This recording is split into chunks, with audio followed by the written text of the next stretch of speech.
একেবারে দেখো সরাসরি এই মুহূর্তে ছবিটা দেখাবো। আমরা ইকবালপুর থানার সামনে রয়েছি এবং সেই ইকবালপুর থানার সামনে কংগ্রেসের কর্মী সমর্থকরা তারা এসছেন এবং তারা এসে কিন্তু এখানে বিক্ষোভ সেটা প্রদর্শন করছেন এবং তারা যে বিষয়টা বলছে যে একেবারে আজকের 8 দিন হয়ে গেছে, গত সোমবারের রাতের পরবর্তীকালে আজকে এখনো পর্যন্ত এই যে ঘটনা, যুবকের মৃত্যুর ঘটনা ঘটলো, শুধুমাত্র যুবক হচ্ছে বাড়ির বাইরে মদের যে আসর বসেছিল সেই আসরে প্রতিবাদ করেছিল এবং তার পরবর্তীকালে সেই প্রতিবাদীকে বাড়ির সামনে খুন হতে হয়। কিন্তু এখনো পর্যন্ত গ্রেপ্তার শূন্য কংগ্রেসের কর্মীরা তারা রয়েছেন, একেবারে এই ঘটনায় গ্রেপ্তার শূন্য। আপনারা দাবি কি?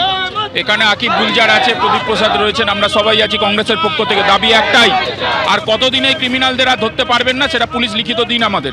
7 দিন পার হয়ে গেছে, ড্রাগসের চক্র চলছে চারিদিকে, ক্রিমিনালরা খুন করে চলে যাচ্ছে, তাদেরকে ধরতে পারছেন না।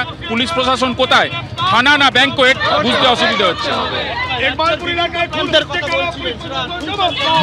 দক্ষিণ কলকাতায় সমাজ বিরোধীর আখড়া হয়ে গেছে। সে গুলশান এরিয়া বলুন, আর আমাদের কসবা ল কলেজ বলুন, টালিগঞ্জে 97 ওয়ার্ডে জন্মদিনের পার্টিতে ধর্ষণ বলুন, আর ইকবালপুরে খুন বলুন, এটা দক্ষিণ কলকাতার মধ্যে।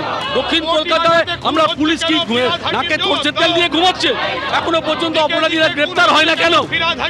পরপর কয়েকটি ঘটনা এবং সেই ঘটনার পরিপ্রেক্ষিতে একেবারে সেই ঘটনা তো রয়েছে, অন্যদিকে একেবারে যে ইকবালপুরে যে খুনের ঘটনাটি ঘটে সেই খুনের ঘটনার পরিপ্রেক্ষিতে কিন্তু একেবারে ইকবালপুর থানার সামনে দেখতে পাচ্ছ কংগ্রেস কর্মীরা তারা বিক্ষোভ দেখাচ্ছে। অন্যদিকে ইকবালপুর থানার সামনে কংগ্রেসের বিক্ষোভ এবং স্পষ্ট অভিযোগ তারা তুলছেন যে হাত গুটিয়ে বসে রয়েছে পুলিশের একটা অংশের সঙ্গে দুষ্কৃতীদের যোগসাজশের আঁতাতের অভিযোগ পর্যন্ত স্থানীয় বাসিন্দারা করছেন। কোনো ওদের লিঙ্ক আছে, লিঙ্ক না থাকলে বিহার থেকে এসে কি করে খুন করে চলে যাবে, এই জিনিসটা সবসময় মনে রাখতে হবে, ঠিক আছে? তো আমাদের পাড়ার আমাদের ছেলে, আমাদের এখানকারও কিছু কারাপ্টেড লোক আছে যারা ওদেরকে মানে ধরুন শরণ দিচ্ছে, তাই জন্যে তো বিহার থেকে আসছে।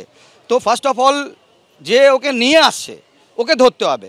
পুলিশ তো সবই জানে, পুলিশ কি জানে না? ধরুন পুলিশে আমাদের যা এলাকায় পুলিশ আছে ও তো পুরো সারা রাত ওদের ঘুরে বেড়াচ্ছে, ওদের ডিউটি আছে, তাহলে ও জানে না কোথায় বিক্রি মানে পাত্তা বিক্রি হচ্ছে, কোথায় হ্যাকিং হচ্ছে, কোথায় ক্রিমিনাল অ্যাক্টিভিটি হচ্ছে, সব জানে। তো 7 দিন হয়ে গেছে, গ্রেপ্তার শূন্য, তার মানে কর্ম শূন্য, কাজ হয়নি। দেখুন, লোককে ধরা দিতে হচ্ছে। রাকেশ সিংয়ের মতন ক্রিমিনাল সে বলছে যে আমি এখানে আছি, চলে এসো আমার কাছে। এই যে যারা খুন করছে তারা কি বলবে বারে বারে যে এখানে চলে এসো, আমি আছি এখানে? এটা কি খেলা চলছে এখানে আইন শৃঙ্খলার নামে? আইন শৃঙ্খলার অবনতি শুধু নয়, অবক্ষয়, ক্রমাগত অবক্ষয়। সিসিটিভি নেই, কাজ করছে না। তাই আমরা খুব পরিষ্কারভাবে বলছি, এই খুনিকে গ্রেপ্তার করুন এবং শাস্তি দেওয়ার ব্যবস্থা করুন, না হলে থানাটা ব্যাংকোয়েটে পরিণত করুন, যে কোনো একটা করুন।